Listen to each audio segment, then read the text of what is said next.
Wilderado live on Austin City Limits Radio. I'm sitting there listening, and I'm going on. I'm thinking harmonies, and then I get that line. As harmonies are in my head, as I'm thinking about asking about the harmonies, there's that line, I'm a sucker for harmonies. That worked out perfect. It couldn't have worked out any better. Are there times where the three of you just don't have it? Yeah. Oh man. Oh yeah. Because you've got to be locked in.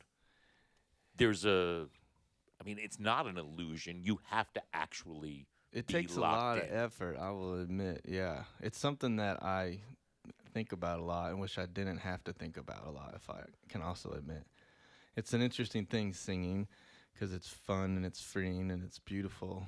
But it's also exhausting, and it's also something that is interesting when it becomes something you have to do or is asked of you rather than something that feels spontaneous or, bubbling out of you.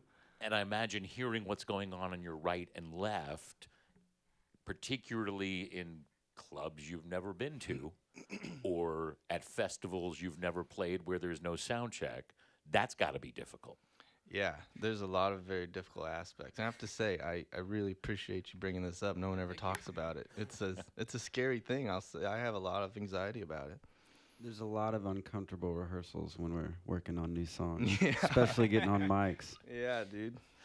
How terrifying is Lollapalooza, for instance? Very. But everything is. I kind of think your nerves are the same road to both excitement and terror or fear, and so I think there's a lot of conscious energy you can put into being excited rather than fearful. But you can't stop yourself from being nervous or filled with nerves. So there are easier times to control that than others. But I was scared playing Lollapalooza, especially because it's like messing up. It's really loud there. I could hear my guitar bouncing off downtown Chicago. And I remember thinking, if I mess this up, it's going to be really loud.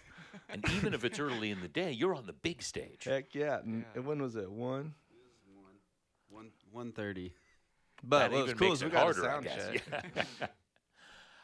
Yeah. We discussed this when you were back with us for the Austin City Limits Music Festival last year, but we're used to talking to bands from Nashville and saying, oh, well, Nashville's 5 years behind us in growth, etc.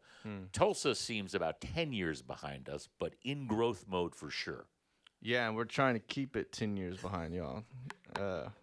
We get a lot of comments like that. Austin or Tulsa is the Austin 15 years ago.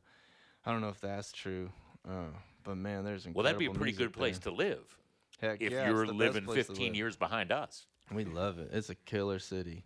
Great music, great food, great people, but there's just not too many of us there. It's really special. You went back there from going to L.A. for a brief time. Yes, sir.